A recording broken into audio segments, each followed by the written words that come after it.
Welcome to this technical guide on the original. We are Kelatos Informatica, specialists in technical repair.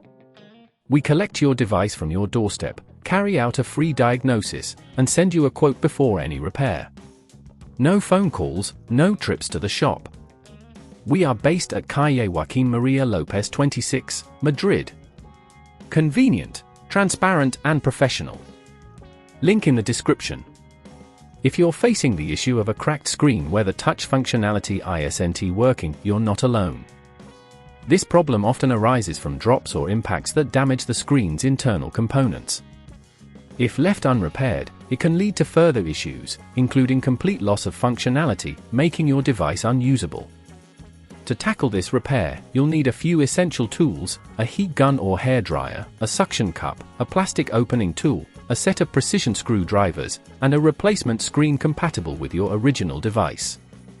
Start by carefully heating the edges of the screen with a heat gun or hairdryer to soften the adhesive.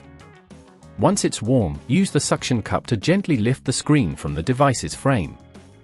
Take your plastic opening tool and slide it along the edges to separate the screen from the adhesive while being cautious not to damage any internal components.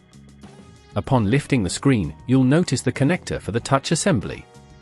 This is the component that likely failed due to the crack.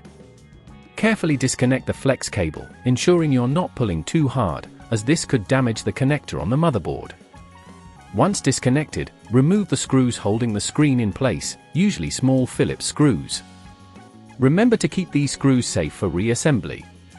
If at this point you feel it's getting too tricky, remember that at Kelatos we collect your device from your door and return it fully repaired. Once the old screen is out, take your new replacement screen and carefully connect the flex cable to the motherboard. Ensure it's seated properly before securing it with screws. Then, align the screen with the device frame, pressing down gently to adhere it. Before sealing everything up, power on your device to check that the touch functionality is working as expected. If all is good, apply some pressure around the edges to ensure the adhesive sticks well. Lastly, secure any screws you may have removed and ensure everything is tightly fitted. To prevent this issue from happening again, consider using a sturdy case or a screen protector. Both can absorb shocks and prevent cracks from forming. If you'd rather not risk damaging your device, at Kelatos we collect, repair and deliver back to your door anywhere in the UK. Link in the description.